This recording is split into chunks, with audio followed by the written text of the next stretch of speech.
Cuarta aliyah. Devarim 18, 6 al 13. Devarim 18, 6.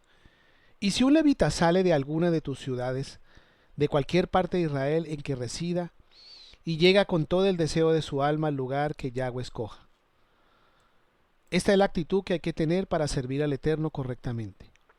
El que no tiene esa actitud no puede hacerle un servicio agradable. Ese deseo es como un fuego dentro del alma del siervo del Eterno. El fuego en los sacrificios produce un olor fragante delante del Eterno. Si no hay fuego en nuestras almas a la hora de servir el Eterno, no somos agradables.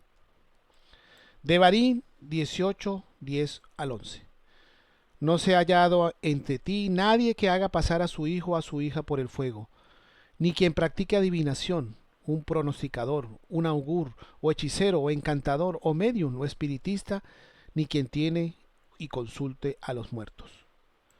Según Rachi, adivinar es coger su vara y hacer una pregunta como ¿debo ir o no ir?, como lo cita Oseas 4:12. Según los sabios, un pronosticador se refiere a uno que hace trucos de magia.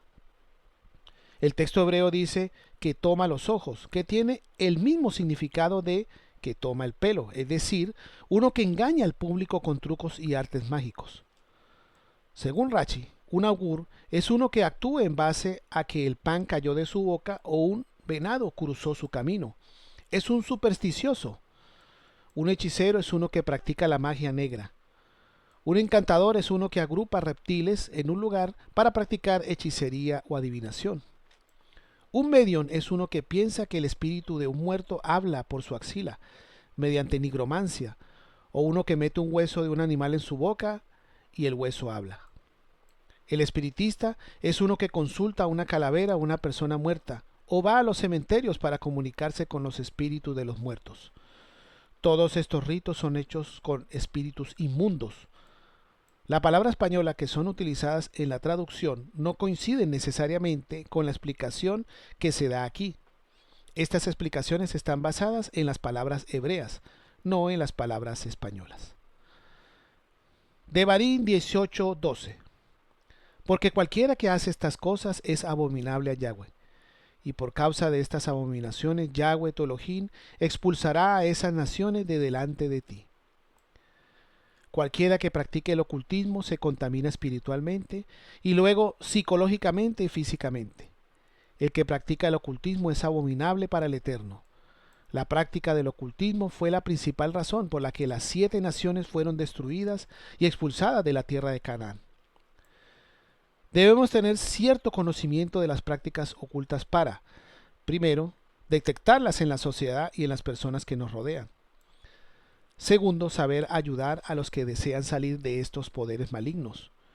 Y tercero, protegernos para no ser engañados, pensando que esas cosas son lícitas para nosotros. Devarim 18:13.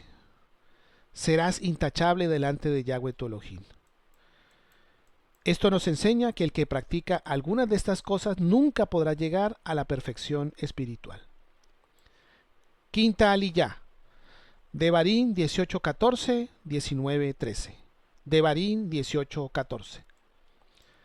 Porque esas naciones que vas a desalojar escuchan a los que practican hechicería y a los adivinos, pero a ti Yahweh tu Elohim no te lo ha permitido.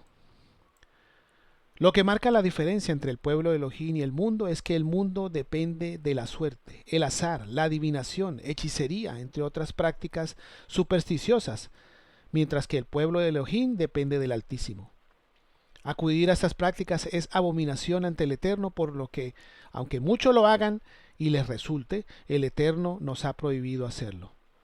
La Escritura nos dice en Apocalipsis 22, 14 al 15. Qué bendecidos son aquellos que guardan la Torá, para que así tengan derecho a comer del árbol de la vida y para entrar por las puertas de la ciudad. Afuera están los perros, los que mal usan las drogas en relación con lo oculto, los inmorales sexuales, los asesinos, los adoradores de ídolos y todos los que aman y practican falsedad. Devarim 18:15. Un profeta de medio de ti, de tus hermanos, como yo, te levantará Yahweh tu Elohim y a él oirás. El término español profeta viene del latín profeta o profetes, de origen griego. Significa hablar en vez de ser portavoz de, hablar ante alguien, hablar en voz alta, predecir. En el griego clásico significa predicador. El término hebreo es naví, posiblemente de la raíz acadia nb, que significa llamar, convocar. La forma hebrea es pasiva y significa llamado, convocado. Aquí nos muestra cómo es el llamado y el mensaje de los diferentes profetas que el Eterno levanta. El llamado del Naví, su origen no humano, como lo cita Amós 7:15 y 2 de Pedro 1:20, 21. Divino, como lo cita Amós 2:11, Jeremías 23, 21 y 22. Del Espíritu, como lo cita Números 11:29. Su autoridad sobre el sacerdote, ejemplo Moshe, sobre el rey, ejemplo Samuel, como lo cita Amós 7:9. Sobre el pueblo, como lo cita Isaías 6:9 al 10. Sobre las naciones, como lo cita Jeremías 1:10. Su misión, practica oral, la boca, como lo cita Éxodo 4:16 y 7:1. Y Jeremías 1:9. Práctica escritural.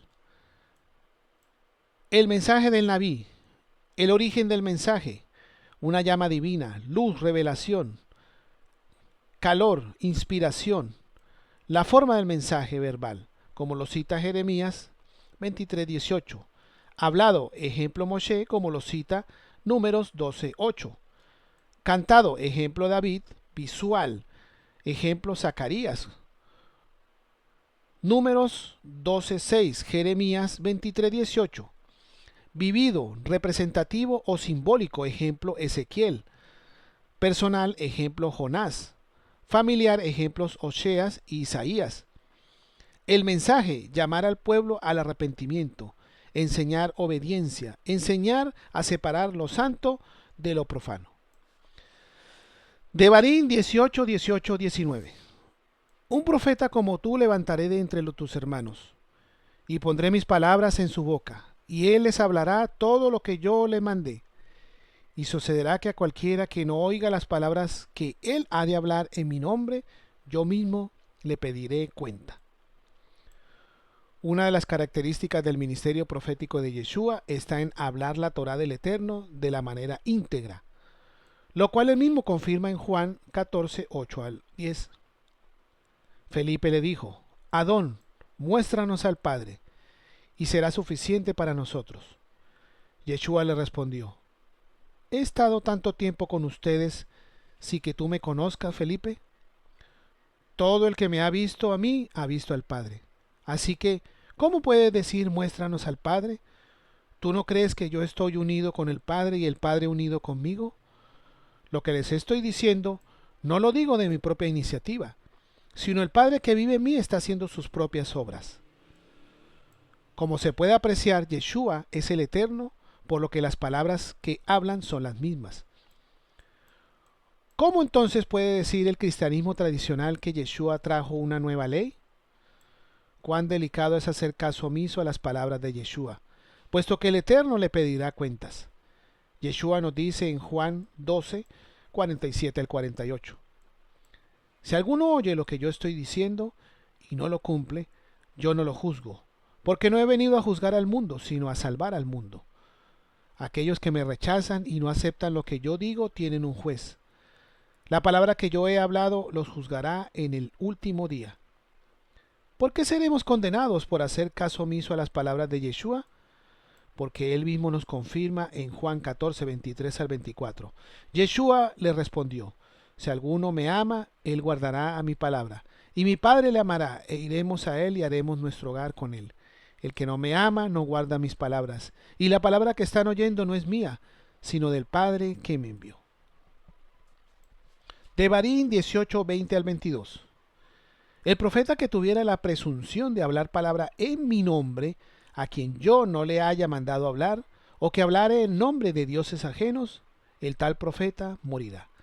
Y si dijeres en tu corazón: ¿cómo conoceremos la palabra que Yahweh no ha hablado?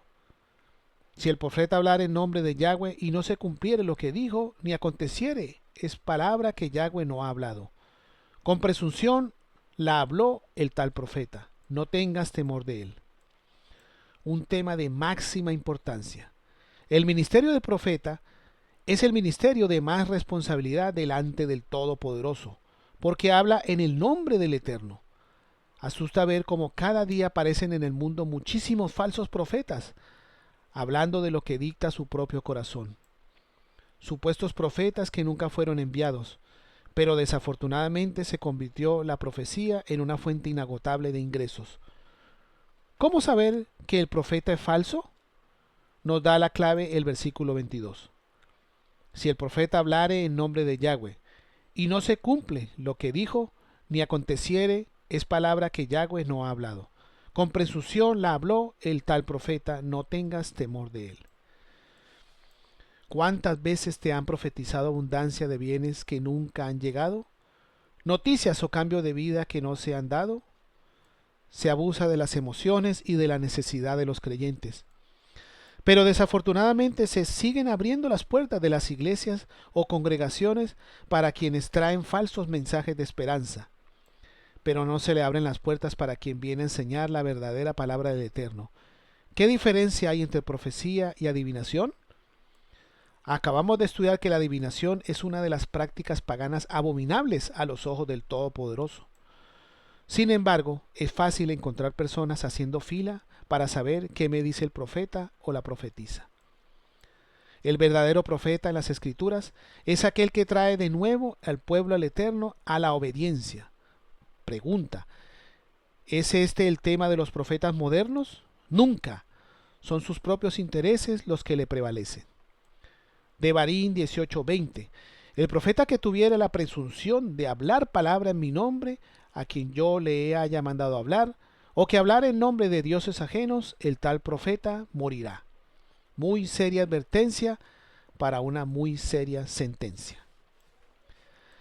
Devarim 19:8 al 9. Y si Yahweh tu Elohim ensancha su territorio, entonces te añadirás 3 ciudades más, además de estas 3. Según Rachi se refiere a los territorios del Caneo, Keniseo y el Cadmoneo, como lo cita Génesis 15:19, que luego fueron Amón, Edom y Moab. Por lo tanto, cuando esta palabra se cumpla, habrá un total de 9 ciudades de refugio.